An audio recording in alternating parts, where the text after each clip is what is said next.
Hello and welcome to Media Monitor on the SABC News Channel, independent and impartial.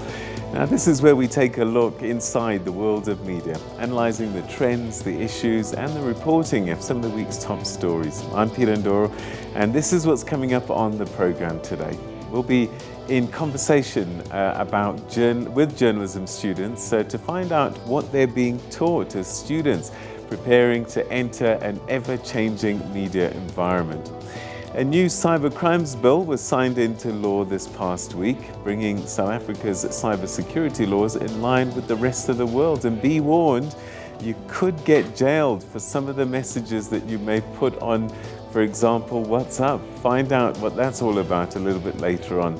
We also have our regular features back in history and also the newspaper review. So that's the show, but remember you can engage with us on social media using our Twitter handle, #SABC Media Monitor. We'd love to hear from you about anything that's on the show. You want to comment on that, please, #SABC Media Monitor, and we'll pick up on that.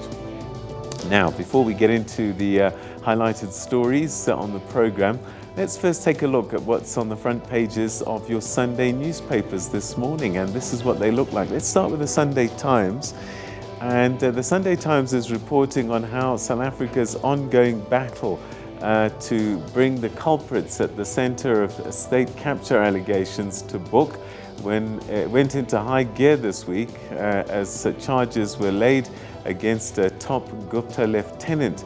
And the paper further states that Interpol has been roped in and has been asked to look for the Gupta brothers, who are believed to be hiding abroad, and how tens of millions of rands of assets have been seized. The City Press is leading with a headline that reads, "War at Eskom" as load shedding continues. Now, according to the paper, some of the Eskom board members may have to go down with the dismissed Power Utility Chief Officer Soli Chitangano after they were implicated in a report that found Chitangano guilty of misconduct.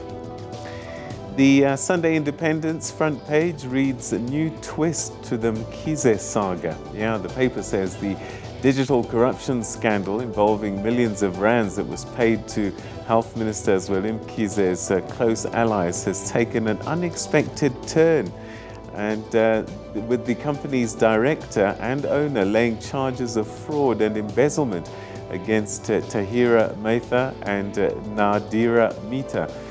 Digital Vibes was awarded a 150 million rand contract for communications work. The Sunday Tribune is also reporting on the health minister. The paper says that pressure is mounting on Mkhize as he'll soon have to face the ANC Integrity Commission. And the Weekend Argus also leading with the same story, the embattled health minister Zweli Mkhize and the corruption scandal that surrounds him. Now, the paper further states that the Digital Vibes is accused of inflating prices and doing work that could have been done internally. It also alleges that a house owned by Mkhize's family trust had renovations financed by the company, and that it also purchased a vehicle for Mkhize's son. Now, the story also there is that the owner of the company laid a charge at the Norwood police station, saying that Mita and Matha had at one point been given the bank pins of the company. She was too sick to work, so she trusted these two, and she says that they embezzled 80 million rand whilst she was away ill. The Sunday World, that's reporting on how the National Prosecuting Authority boss, Shamila Batohi, is flexing her muscles at the troubled institution with new revelations on how she's decided to tackle the MPA South Gauteng boss, Andrew Chauke, for his alleged failure to prosecute prominent South Africans facing criminal charges. And those would include, if you remember, Duduzane Zuma and others that Seemingly, he failed to prosecute, and he was given a letter, according to the paper, that he must explain to her by the end of May why he didn't prosecute people like Richard Mdluli. And we'll see what plays out with that particular story. Okay, so that's the front pages of your newspapers, and we'll be taking a look in greater detail at some of those headlines later on in the program. But some of you don't even read newspapers. What you do is get all your news on social media. So let's take a look at some of the stories that are trending on social media at the moment. And some of them are the usual ones, the 3 right through to 5. Every Sunday we kind of get that. But the one I think that is going to touch a lot of people today is the prophet TB Joshua. He's passed away, and that is what's trending on social media right now. Let's take a look at some of the messages that you've been sharing. Arizona says, I remember how the holy water at TB Joshua Church worked for me as a young boy some decades ago. I won my first contract. Thanks for all you do, sir. Rest in peace. Yeah, charismatic TB Joshua. Femi Fani Kayode says, the passing of my brother TB Joshua saddens me deeply. At 3 a.m. this morning, I was told by one of his daughters that this was fake news. I tweeted as much. Sadly, I was misled. 5 minutes ago, the same person called me and confirmed the story. All right, so a lot of people in disbelief this morning. Sharks MD says TB Joshua was one of the only few men of God that touched people's lives. He worked his talk. He was a good night soldier. Emeka, Pastor TB Joshua, good man, gold heart, rest in perfect peace. Everest, you can see people talking about the good impact TB Joshua had in their lives. In this life, just do good to people. You can't doubt the charity work he did. He impacted those around him with his giving, and that's Everest. And Evangelist Chris Aldrich Scone says, God has taken his servant, prophet TB Joshua home, as it should be by divine will. His last moments on the earth were spent in the service of God. This is what he was born for, lived for, and died for. La Paz says, rest well, man of God, TB Joshua.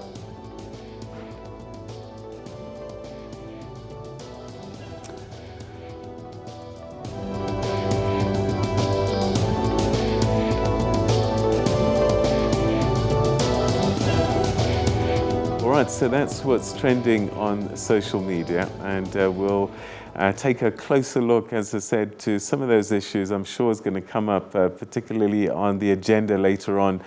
So we'll catch up with Blaine or Desiree about more details on that story. Now, journalists usually report on crises, but the COVID-19 pandemic is like no other, as it personally affects them. This has presented unique challenges for journalism. Educators are now faced with the challenge of teaching journalism students how to report on this crisis and how to be impartial. Observers telling the stories of others whilst living within it. Right, now I'm going to walk over here because what I want us to do is catch up with our guests who are going to help us unpack this story, and I'm going to be joined by journalism students who are being taught, find out what they're being taught. I'm pleased to be joined by Nondumiso Lehutso, a media studies student who is currently working for Wits Vuvuzela, and Mandla Ubisi, who is a fourth-year journalist student at Tshwane University of Technology. To both of you, a very good morning to you. Welcome, and I'm wondering, is that Nondumiso? Yes, it is me, Peter. All right. How are you doing? I'm well, thanks. How are you? Good. Yeah, not too bad. I see people like you coming through the ranks. I get worried for my job. Hey, you should watch out, Peter. I will be sitting here soon. All right, let me start with you. What you're being taught at university now, things are changing so fast. Do you get a sense, do you feel like you're being kept up to date with the way the media is moving? I do. The course, the journalism course, the honors degree actually, is very practical. So we are taught how to keep within the loop, I'm sure, as you will relate as well. So we're basically learning how to also write stories. We write actual stories. You'll find them on the Wits Vuvuzela page as well. So yes, I do feel that we are kept in the loop of how journalism is also changing as well. All right, so Mandla, let me come to you. Your experience in terms of how, because you're a fourth-year student now, in the three years before and this year, a lot of things have changed. Digital media is moving at the speed of light. Is that something you're starting to experience in terms of being taught? Social media, is that being brought into the equation as well? Yes, Peter and Ndoro. Media has changed a lot. If you are to look at this year, simply because of the pandemic, we are no longer able to go out there and interview our sources one-on-one. So we are forced to look at apps such as Zoom meetings where we can communicate with our sources, and also use platforms such as emails or telephone our sources. So I'd like to say the media has changed a lot due to COVID-19. All right, let me stay with you. In terms of putting out the media that you do, whether it's video and print, how have you been able to adapt? You've talked about Zoom, but what about the stories? Well, Peter, last year we were faced with a huge problem simply because of the lockdown. Our students were not able to cover stories, so they were only given topics, which they are then able to write articles just to sort of get the feel on how do they write stories for newspaper. So that's what has been happening. So right after we went to level 1, that's when our students went back to cover stories out there in the community and get to also interview sources. That's when we started publishing stories. But then during the pandemic, we were not able to publish stories simply because of the safety of the students as well. Right. Okay, Nondumiso, let's chat to you and your journey. I mean, it's been an incredible time for you. I think I recognized you covering a story for the Wits Vuvuzela with the student fees protest. Yes, definitely. All right, so tell us about that experience, because in a way, you're a journalist who became the story as well. Yeah, that was very interesting because obviously I had never planned to be part of a story, of this story, but it was quite interesting, very traumatic experience as well. I'm not sure, Peter, would you like me to walk you through what exactly happened, or just the experience in general? Just your experience of, you're there as a journalist and you're busy trying to do a story, and then suddenly the story overtakes because you were shot, right, in the middle of it all. Yeah. Yes. I think it was a very difficult reality to deal with. You know, I hadn't planned to go and get shot.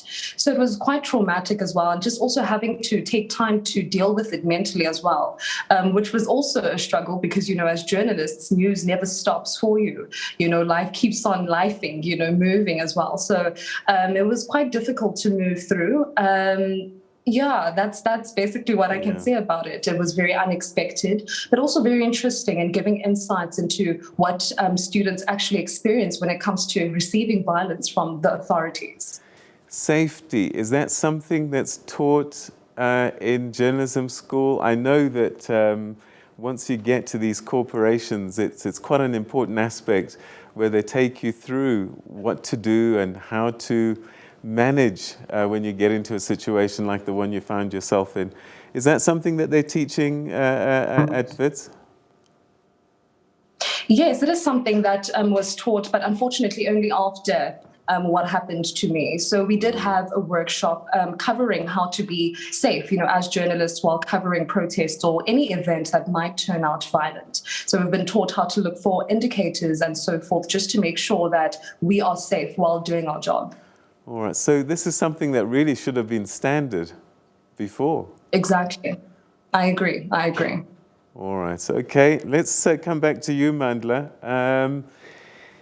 COVID-19 also had its challenges in terms of safety. Was that something that you were taught about how to navigate your work, that which you were able to do at least? Yes, I would say we were also taught that simply because we were told that we need to wear masks every now and then and also carry a sanitizer. And should we feel unsafe as to there are chances that we can conduct the disease, we should then abort the story. So I can say we were taught well. All right. And you, Nondumiso, I just wonder how you tell the story of COVID-19 to students. Was that a challenge? Because what I'm finding is young people tend to be a bit more robust, and they feel like they're never going to get the virus, and they just go out there. Yeah, I can understand why, Peter. But, we do try our best. For us, we're taught to double mask. So I'm not really sure how to relate it to students, but I think most of the students do understand. It just becomes a moment in time where people decide that, actually, I'm tired of this mask, because it is quite hard to wear all day. So I do find that it is easy to communicate it to my peers as well.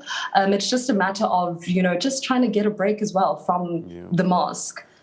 So what is missing? You said you're being taught a lot of things, but what would you like to know more in your courses? Because sadly, syllabuses take time to change. That's just the way universities are set up.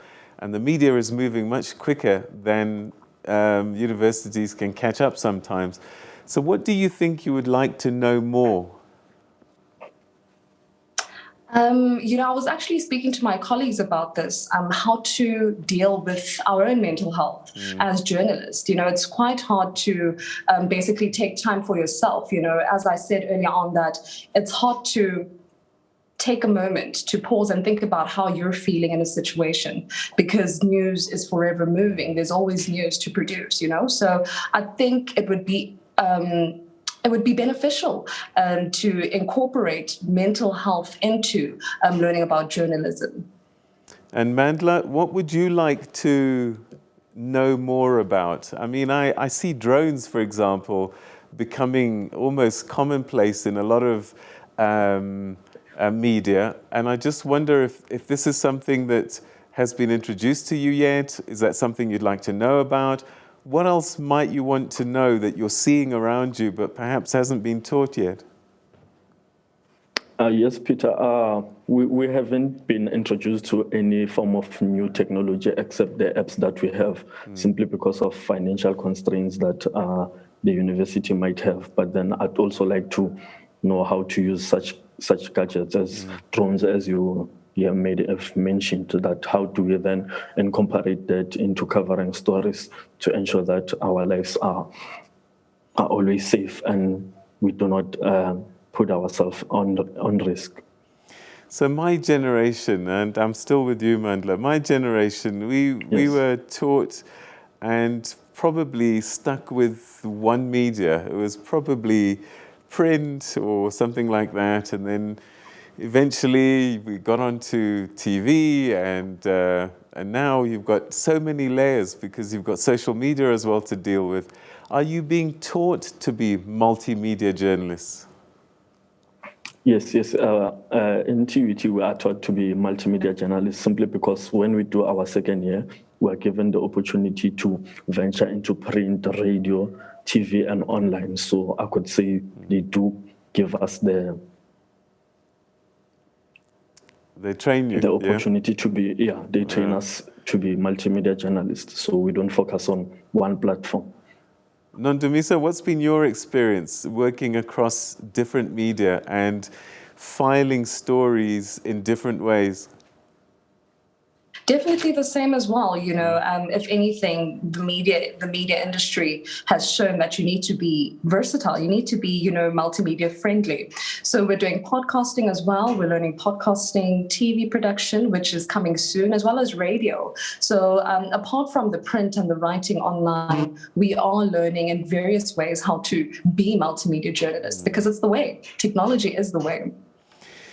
Are you worried about some of the issues that particularly female journalists face? And is this something that's been talked about?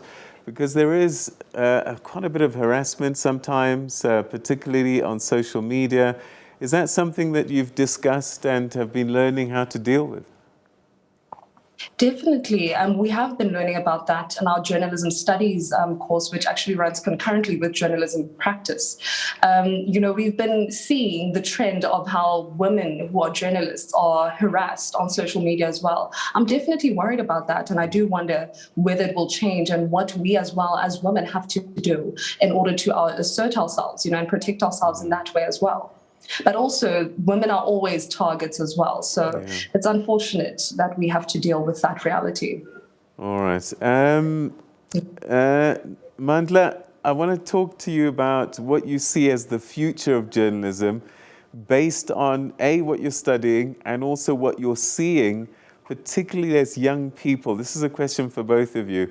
I still don't even know how to use TikTok at this stage, but I know that it's out there. So I'm just wondering, because TikTok itself is going to be and is already a vehicle, isn't it, for storytelling? So what do you see as what's going to be happening in the future? Well, Peter, I would say that I'd advise young journalists to be multi-skilled. They shouldn't just focus on the traditional way of delivering news. They should also incorporate your TikToks, social media platforms, as we receive new apps, and they should also familiarize themselves with such platforms, because as you say, today we have a lot of videos that are trending on TikTok, and they sort of convey a message to the public. Nondumiso, has the way that you've told stories changed from your first year to your studies now? Without a doubt, Peter. I went into podcasting earlier on in 2019, and that's been a way for me to convey, a story and even to inform my peers as well about what's going on in the world and what they should know as well. So I do think it's definitely changing. We need to move with the times. I don't know, maybe, at some point, TikTok is going to be the way to tell news, to broadcast. So, it's definitely has changed. All right, to both of you, we've run out of time, unfortunately, but I'm very excited to hear from both of you. And I hope that we'll be colleagues at the SABC sometime in the near future when you graduate. I look forward to that. Yes, we hope so. Peter. We accept. Great, take care. It's lovely chatting to you, both of you. Okay, thanks. All right, that's Nondumiso Lehutso, who's a media studies student at Wits Vuvuzela. Mandla Ubisi, who's studying at the Tshwane University of Technology. He's a fourth-year student there.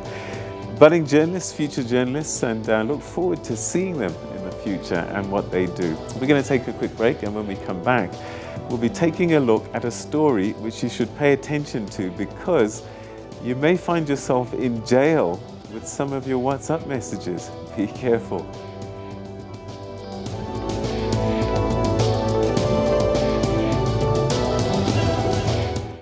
The Committee to Protect Journalists, the CPJ, is calling on Zimbabwean authorities to immediately release New York Times freelancer Jeffrey Moyo and drop baseless charges against him. Moyo was arrested on May the 26th and charged with violating Section 36 of the Immigration Act for alleged misrepresentations to immigration officials about the accreditation status of two journalists from the New York Times. Now, Angela Quintal, who's a CPJ's Africa program coordinator, says that Moyo should never have been detained, let alone charged. She added that the fact that he was arrested and his New York Times colleagues forced to leave the country shows that Zimbabwe continues to violate the right to press freedom and the public's right to know. Much like the way that renowned journalist Hopewell Chinono was treated, Moyo was denied bail and will, according to reports, remain in custody until June the 10th. Magistrate Rachel Makunga said in court that Moyo was a flight risk and agreed with the prosecutors that the journalist was a threat to national security and that the country's sovereignty was undermined because foreign journalists were interviewed. Well, rather, foreign journalists interviewed Zimbabweans. That's the story, sadly, in Zimbabwe. Another remarkable story that played out this week, and yet another attack on the use of social media by an African leader. Nigeria said on Friday that it's indefinitely suspending Twitter activities. According to a government spokesperson, Nigeria will prosecute anyone who's found to have breached the country's ban on social media firm Twitter. So the ban came in 2 days after the social media giant removed a post from President Buhari that threatened to punish regional secessionists. In the early hours of Saturday, Twitter's website was inaccessible on some of the mobile carriers in the country, whilst its app and website was also working on some of the others. Information Minister Lai Mohammed said on Friday that the platform was persistently used for activities that are, and this is what he says, capable of undermining Nigeria's corporate existence. But he didn't give further details about what those activities, what form the suspension would take.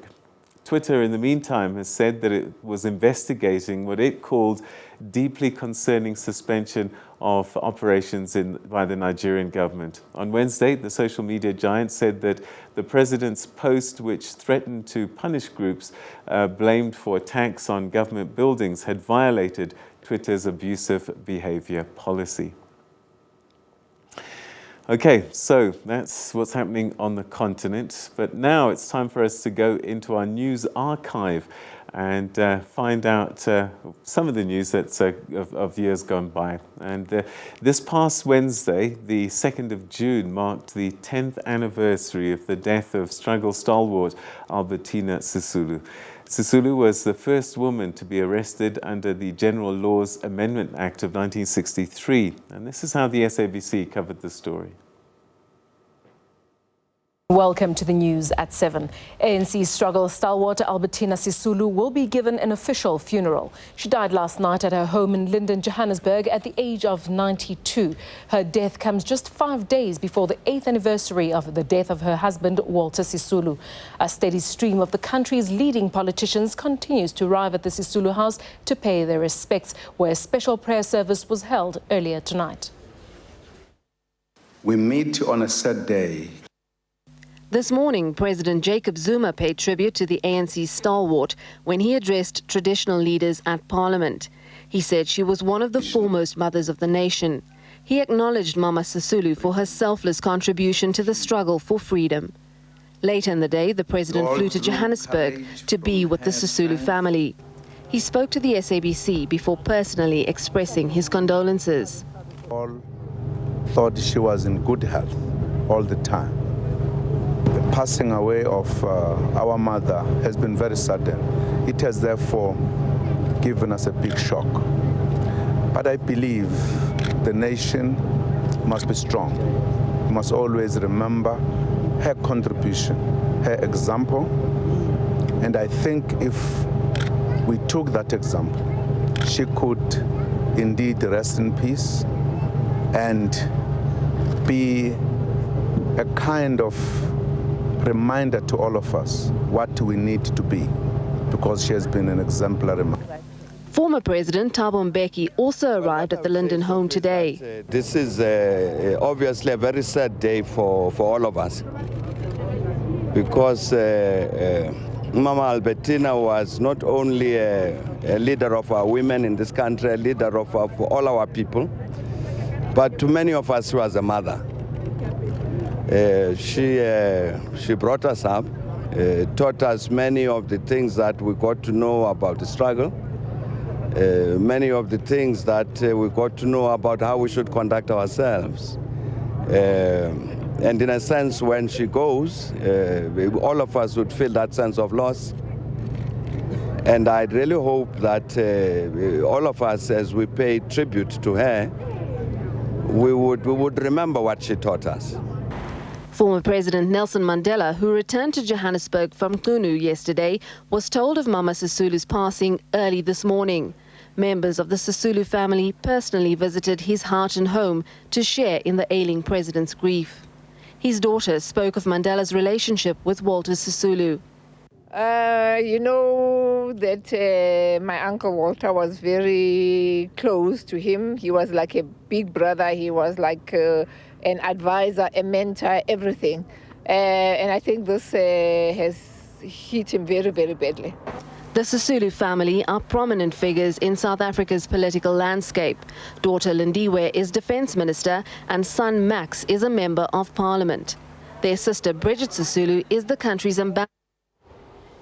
Now, the final chapter of one of South Africa's greatest love stories was written last night. It's a classic tale that embodied forever after. Let's take a look at the life and times of Mama Albertina Sisulu. A union that transcended barriers of time and strife, soulmates to the very end. Sometimes, even if we don't believe that, there are people who are meant for each other. It was a bond that spanned more than 62 years and had all the makings of a South African love story, one of hope and endurance. Our comrade Walter was a man who was afraid of women.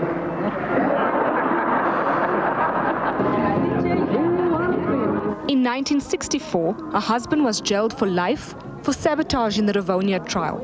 The couple's connection was rekindled after her husband's release in 1989 from Robben Island. She is a lovely woman, not only from the beauty point of view, but she appealed to me in every respect. And I said, I can go no further. This is a woman I'll marry.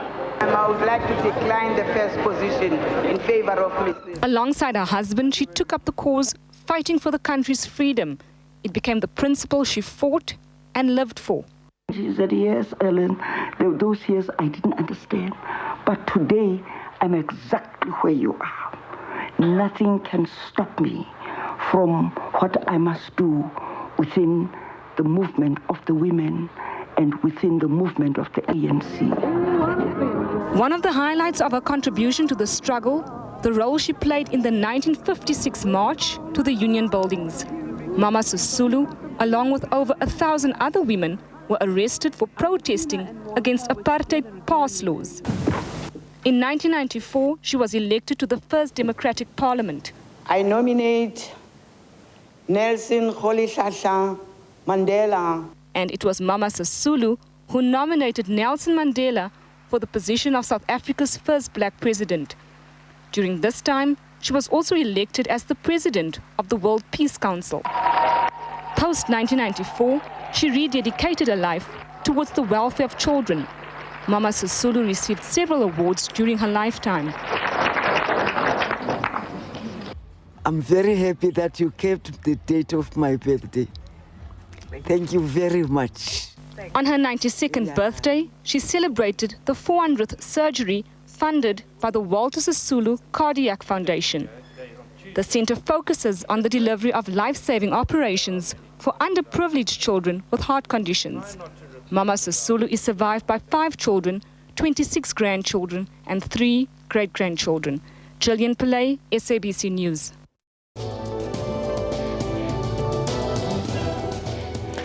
Welcome back. You're still watching Media Monitor on the SABC News channel. President Cyril Ramaphosa signed a new cyber crimes bill this past Tuesday. The bill introduces new laws that criminalize the sending of certain types of harmful messages on social media in South Africa. And to help us understand what this bill means and how it affects you and I, we're now joined by the CEO and founder of Worldwide Works, Arthur Goldstack. Arthur, always good to talk to you. Great to have you on the program.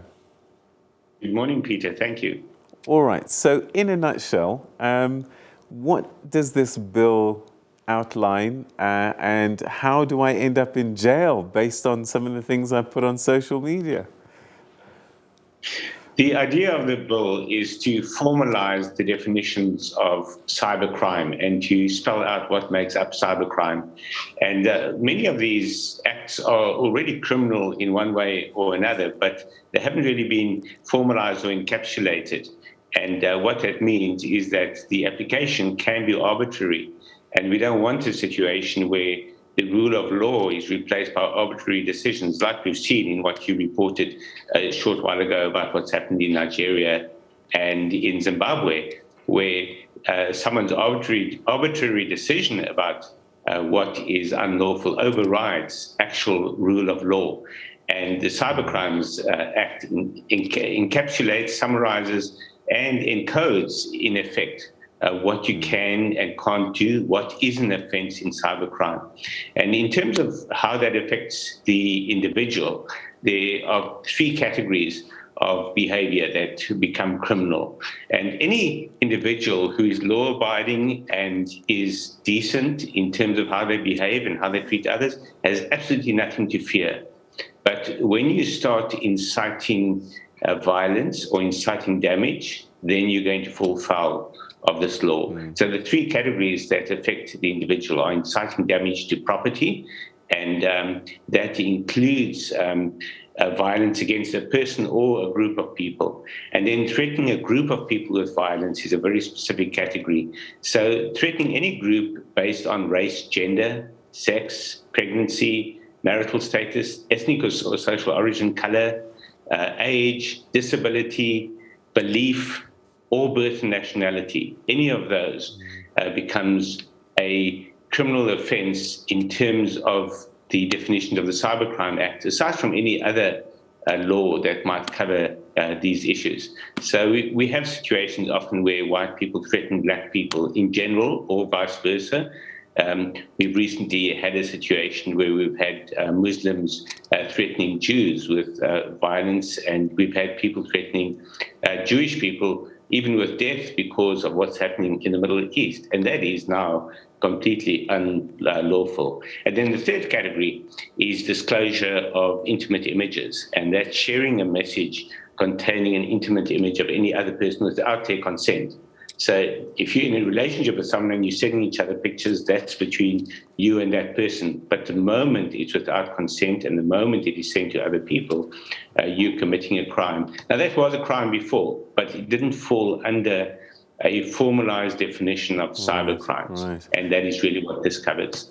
All right. So often people don't realize that if they repost and reshare intimate images, they're also equally guilty of the crime, aren't they?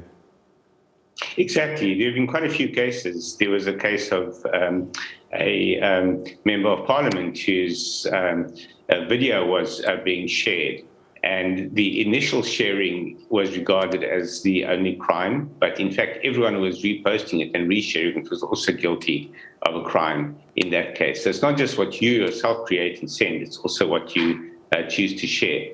So anything that is offensive in the context of this law, and you share it, you are now party to that crime.